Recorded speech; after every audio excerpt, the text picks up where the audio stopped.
Greetings, Soulswind here, and welcome to Let's Play Lord of the Rings: The Battle for Middle-earth. This is part 2 of the Heroes Featurette. We've seen some of the heroes available to the Rohan faction in Skirmish mode. We now have the heroes for Gondor Faction in the Skirmish mode. These are the 4 remaining heroes other than Sam and Frodo from the good campaign. And you can see Pippin just, I don't know, stumbling somehow. Yeah, some of these idle animations can be quite interesting. Anyway, these are the 4 heroes that are available to the Gondor faction in the Skirmish mode, and we will go through them one at a time, alright? And let's start with Gandalf. Gandalf Greyheim, a grey wizard, but eventually he fought and defeated Balrog. He was elevated to the White Wizard, or given a new lease of life and new powers, new strength. So now he's the White Wizard, and I think in here is probably the White Wizard. He's also known as Gandalf Greyheim, or Greyheim, right? So does it mean he changes it to Gandalf Whiteheim when he becomes the White Wizard? Quite interesting, right? Was it ever mentioned? Anyway, a question here. Do you pronounce it Gandalf or Gandalf? Anyway. Now, we start with the Wizard Blast. It blasts back enemies, and it is a single target skill. So click on it and then select a target. This skill has got a 60 seconds cooldown. Although it is single target, it actually hits a large cone area centered on the target that we've chosen. It affects a huge number of enemies that are clustered around the target and is probably one of the most useful skills because of how good it is at crowd controlling. So yeah, 60 seconds cooldown. Show this later. Next, Lightning Sword requires Gandalf to be rank 2. It shoots lightning from the sword, and it's like a web of lightning that kind of hits individual targets one by one in a way. I notice it's like one by one, but it's very quick, in quick succession, such that you don't really notice that it's actually targeting one unit at a time. But it hits quite a large number of units, just not as effective as the Wizard Blast, it seems. Because the Wizard Blast is like instantaneously and it's just like knock back everything, while the Lightning Sword doesn't have a knockback and requires some cast time. So it's like, while the lightning web is actively hitting targets, Gandalf cannot do anything else. Anyway, Lightning Sword has got a cooldown time of 240 seconds. That is 4 minutes. One of the longest cooldown time for hero skills. And it is a cast area, so we can select it and just choose the area we want to cast it on. It's quite a huge area, but it still hits one at a time, even with this huge area. We'll show that in more detail later. Next is the leadership skill. It requires Gandalf to be at rank 4 before it becomes available, and it's a passive ability granting leadership bonus to nearby troops, and in this case it is a plus 75% armor and plus 300% combat experience. So if you fight around Gandalf, you level up 3 times faster. So you will want Gandalf in the midst of your units. Anyway, this is passive, so no cooldown. Next is Gandalf's favorite mount. Gandalf's horse has a name, Shadowfax. So I think that will be Shadowfax. It requires Gandalf to be at rank 5 for this skill to be available, which is kind of interesting given that he shouldn't need to rank up to ride a horse. Like, what changes when he's rank 5? Why doesn't he get to ride a horse? Is it because he's not powerful enough to convince Shadowfax, the Lord of Horses, to support his cause? And only at rank 5 does he finally have enough charisma or influence to convince Shadowfax that he's worth Shadowfax service. The information here is pretty much the same, plus 25% armor versus footmen and cavalry, minus 50% armor versus archers and pikes, and of course you get mobility from the mount. And the thing about the spearmen plus 100% more damage from archers and spearmen, that is not included here for some reason. But I think it's just an overlap with the armor thingy. So because you have lesser armor, obviously you take more damage, right? Or is it different? I still do not know. Like, maybe if you know, if anyone knows, please comment down below whether these two are different things. At least as mentioned in the previous episode featuring the select heroes from the Rohan faction in skirmish mode, the mounts for Aemma, Theoden, and Eowyn, they do have this line which states that they are taking an extra 100% damage from archers and spearmen. But here, you know, like the 50% one's a pikes one. That's what it is. So dismount and reverse that number. It's also 5 seconds cooldown with all the animations and whatnot. And that's his horse. We'll have a look at how it appears like in front and from the side. There we go. Alright. Next skill is Starry Light. It requires Gandalf to be at rank 5 to use this skill. And it fires a beam of light that damages enemies. So this is a click and then select target. It's a single target thingy, but it affects whatever's in its path up to a certain distance. So Starry Light has got a 120 seconds cooldown time. It is significantly lesser compared to the Lightning Sword, but of course it also deals somewhat less damage. So use it if you can, but don't really depend on it because the enemies are not going to line up in a line for you to use this to great effect. It's more useful against single high priority or high value targets like Nazguls, Mumakils. Finally, we have got the Word of Power. It requires Gandalf to be at rank 10, maximum rank. When activated, it kills surrounding enemies. Do not click on it because it's just gonna activate right away. It's just a click to activate thingy. We shouldn't click it unless we want to use it.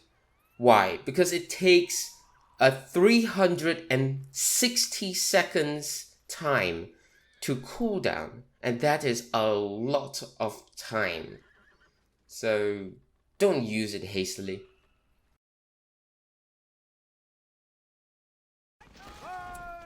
Alright, now I'm gonna cast Wizard Blast, and I use the B key. Look at how much damage it deals. That's a very, very useful skill. And let's cast a Lightning Sword. The B key is very easy to press on the keyboard, but the rest are not. And you see how they just, like, the Lightning Sword just targets individual units, one at a time, and you see the individual units falling.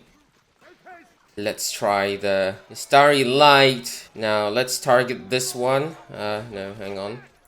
Starry Light is a beam of light. Okay, I wonder if that's gonna...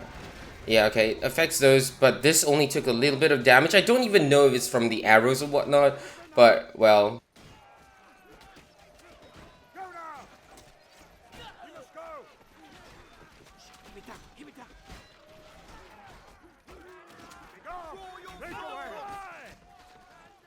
Word of Power, one of the strongest skills ever.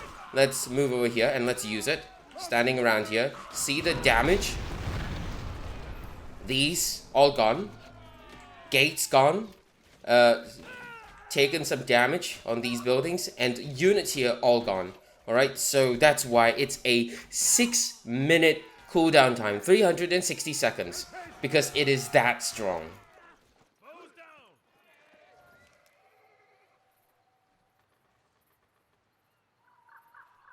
Our next hero is the Captain of Gondor, because he's got a skill known as Captain of Gondor. Anyway, he is Boromir, son of Denethor, or rather Denethor II, who is the steward to Gondor, or steward of Gondor. And he's also brother of Faramir. Here, he's alive, and he did stay alive till the end and fought at Blackgate in BFME, Battle for Middle-earth. We're concerned about what he can contribute to the battles, since we'll be frequently seeing and using his service. We first have the Horn of Gondor. Requires him to be at rank 2, so rank 1 he's got no available skills. The Horn of Gondor stuns the enemies with terror, and it's quite a useful skill as we've seen in Amon Hen. Horn of Gondor, 60 seconds cooldown time. Anyway, the effect of the terror though, I think was like, what, 10 seconds? And then the enemies around him stopped getting terrified. Now, let's move on then to leadership.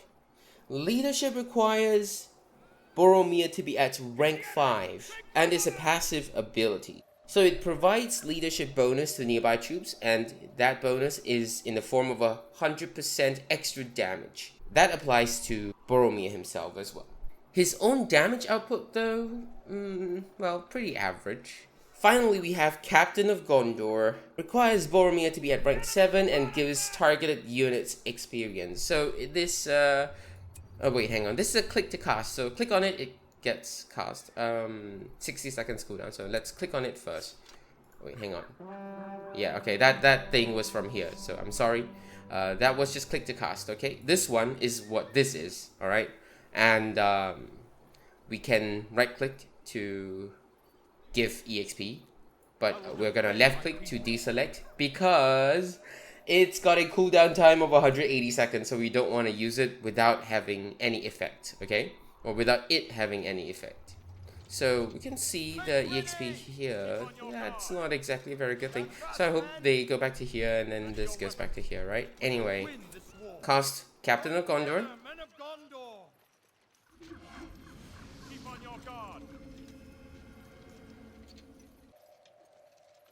This one did level up though.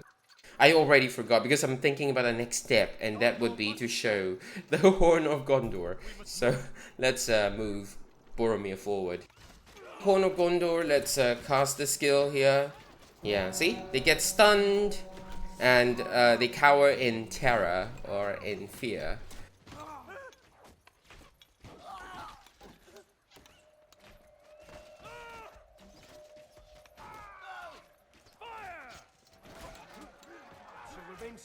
Now, what about his brother?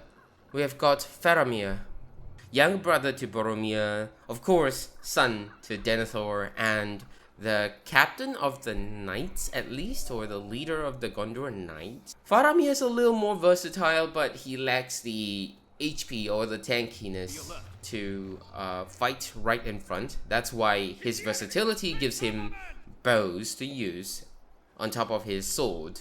He's got 400 less health. That is almost one hobbit worth of health. We start with his first skill, which is to toggle weapon between bow and sword. It's available at rank 1. Compared to Legolas, whose knife fighter has a cooldown, after which it goes back to bow again. The toggle weapon here for Faramir does not have a cooldown, so he can freely change between the two weapons. However, only when the bow is equipped will this next skill be available. Wounding Arrow, a single powerful attack. So click and then select the target. And for Wounding Arrow, there is no rank requirement, so it's available at rank 1. And it has a 30 seconds cooldown. Can't really depend on it too much when we're in the midst of a very messy fight, but when it's available and if you have Faramir selected, sure, why not? Otherwise, have a timer on screen and then just keep checking and then keep using at 30 seconds intervals and whatnot. That would be a little extreme, but sure. Anyway, we have got the next one, which is not leadership because that's a higher rank. We have got the Knight and Ranger toggle.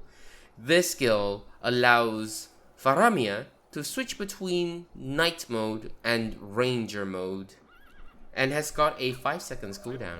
So click on this. He cannot use the toggle weapon here. He's defaulted to sword and shield, and of course he cannot use Wounding Arrow. However, these other skills are still available, but before that, let's switch it back. Okay, he's got leadership. Requires Faramir to be at rank 6, and it's a passive ability granting leadership bonus to nearby troops in the form of plus 50% armor. This is different from the leadership of Boromir, which provides 100% damage. So they're stackable, they're different, and therefore it makes Boromir and Faramir together a very strong combination to use amongst the Gondor soldiers, because they have a lot of benefit.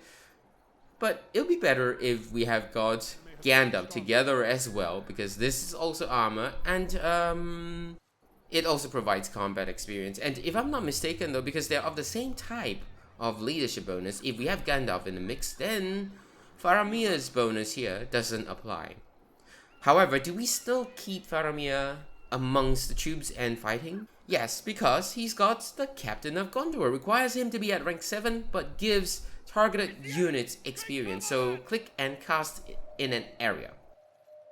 This plus Boromir's Captain of Gondor is a lot, and we can quickly make units level up between the two of them. Okay, like having both use Captain of Gondor can make a group of troops level up very quickly. However, it has a cooldown time of 180 seconds, which is 3 minutes. Obviously, we can't let players abuse the skill, right? After all, there's a need for balancing. Showcase this one. Captain of Gondor. Oh. Aha. There we go. Okay, yeah. So it's now here. Now, with that done, we can still use this one. It gives a lot more. See? Very quickly gaining levels already. Well, anyway, wounding arrow on the building just to see how much damage it deals. Yeah, there. See? That's on the building though. We use the building for comparison, yeah? And this is the range of the wounding arrow. Alright? And let's look at him fighting with the knife. Or rather the sword. Or rather not fight at all and just be like, oh, you know, just reel from the damage taken or whatever. Finally, for Gondor Faction on Skirmish mode, we have got Pippin, Peregrine Took. What did he take? I'm so sorry. Oh my gosh. But anyway, he's paired with Merry, or Meriadoc Brandybug, on their quest to wake up the Ents in Forest of Fangorn to fight against Saruman and his Urkai at Isengard. Here though, he's just standing around. Yeah, but look, he's barefoot. Just like in the movies, he's barefoot. So that's pretty cool, I think. Although the character models themselves, they are kinda similar to each other, the hobbits I mean. We've showcased his skill already, so if you want to see how his skills are like, please check out the episode right before this, the Heroes Featurette, for Merry or Meriadoc Brandybug. Because it's exactly the same. There's no difference at all, so I don't want to waste time showcasing it again. That's all the heroes we have for the Gondor Faction on Skirmish mode. We're still missing 2 heroes for the good factions, and that would be Sam and Frodo. So we can't really showcase in Skirmish, therefore we have to showcase them in a campaign mission. Here we have got both Frodo and Sam. I'll show both together later, but for now let's start with Sam. Samwise Gamgee, the gardener of Frodo Baggins. He's got the same skill set as Merry and Pippin, so there's really nothing to show. So the thing about Sam is that his HP will be different at aim on hand, just like the other Fellowship heroes, of course excluding Merry and Pippin who weren't there at aim on hand. But we're looking at 760 HP, for example, at rank 4. This is rank 8 and you're looking at 455 only. It's very different there. But he's gonna have a different HP set again when he's at Cirith Ungol. So something to note. Also, he's got no extra skill here, but he's gonna get an extra skill later in this slot when he's at Cirith Ungol. So we'll have to cover more about him again later. but maybe not in too much detail, just a quick showcase, okay?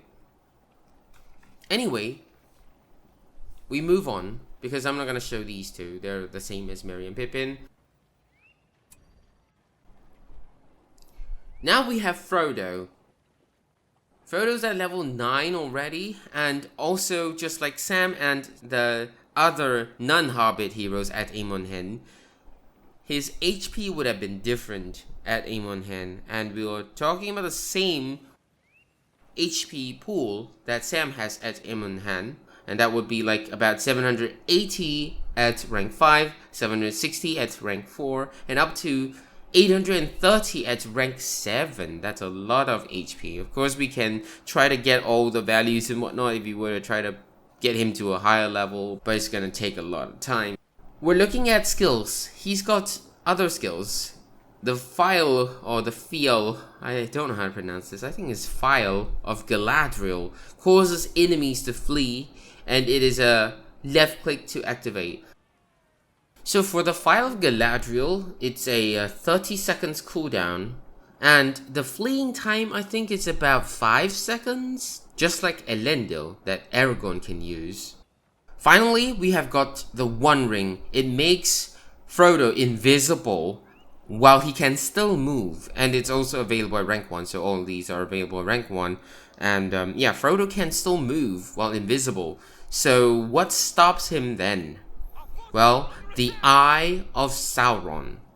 The Eye of Sauron can reveal him, but he's this strong, that's why he's not in skirmish mode. Otherwise, what if the enemy faction is not the evil faction? Then there's no Eye of Sauron to reveal Frodo, right? So therefore, it is kind of like a balancing thing that Frodo is not included. Therefore, Sam is also not included, just to make it like sort of balance out, because otherwise Frodo is the only one excluded.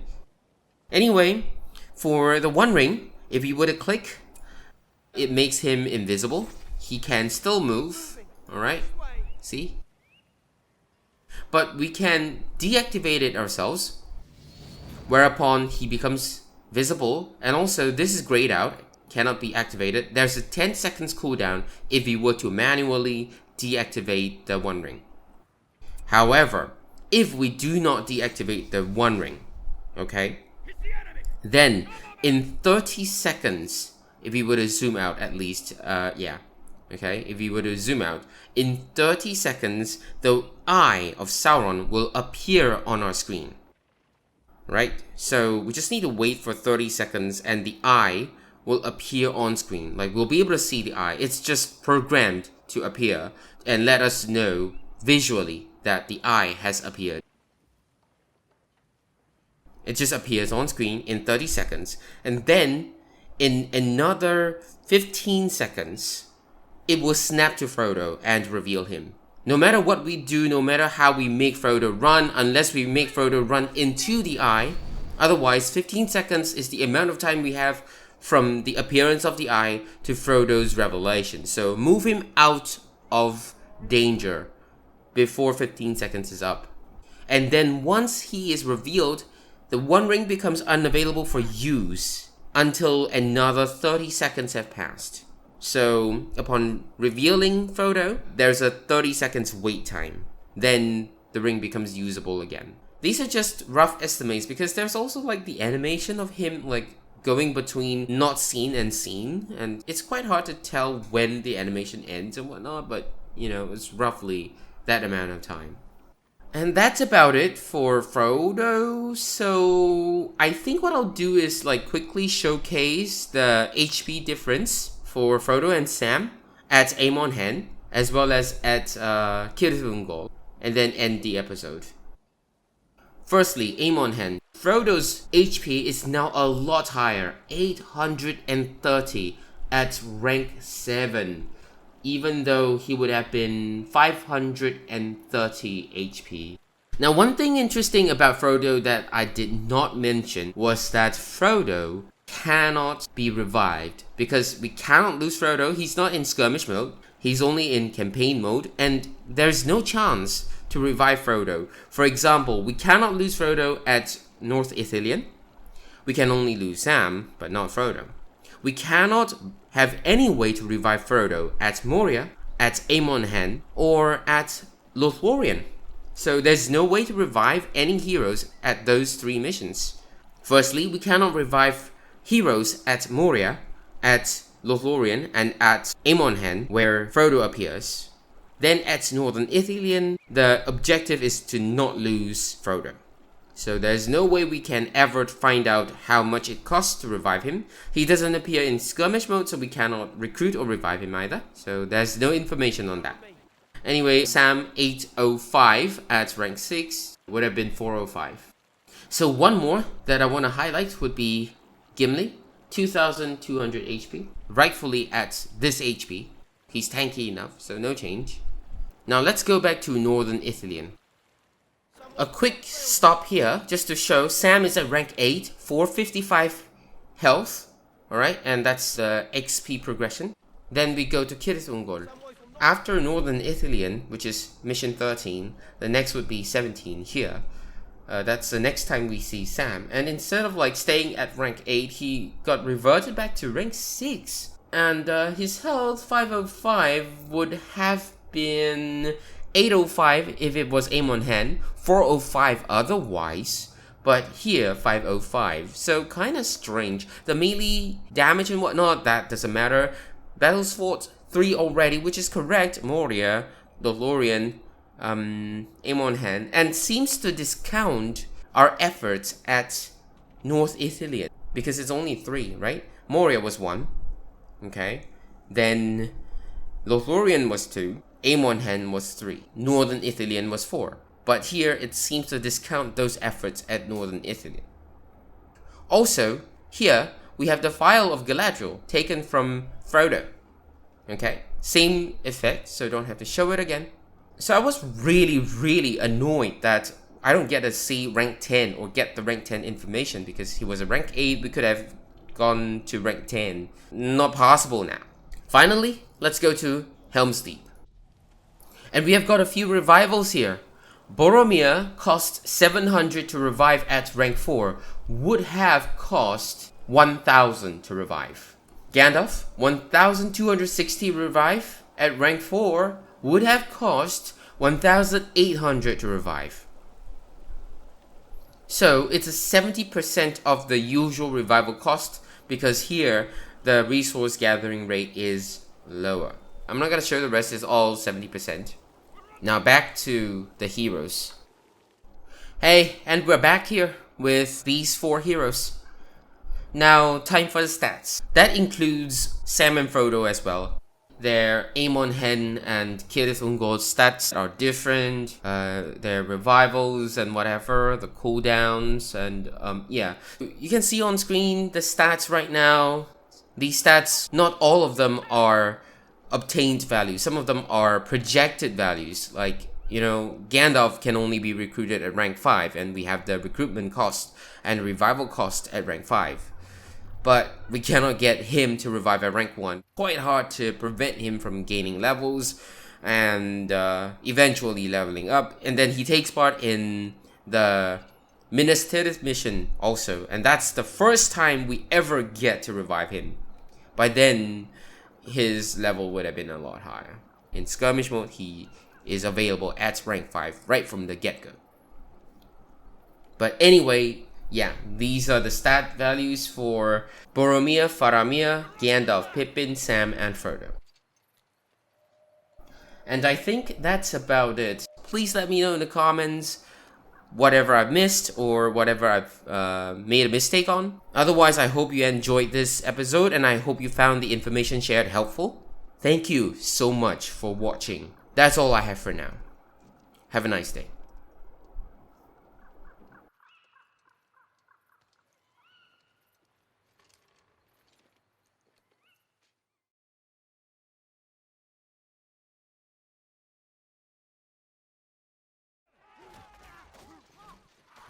I wanted to cut this away, but just want to show how atrocious this situation is. Just look at them. They could fire, but they don't fire. Just look at this. Isn't this ridiculous? Like, what? What are you doing here? You're not even responding.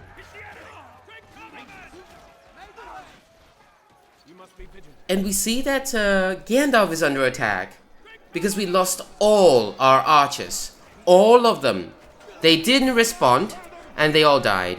We're gonna use water power to just get rid of everything. Just in time for Faramir to arrive. These paths shall remain safe. Guard this area. Look for traps.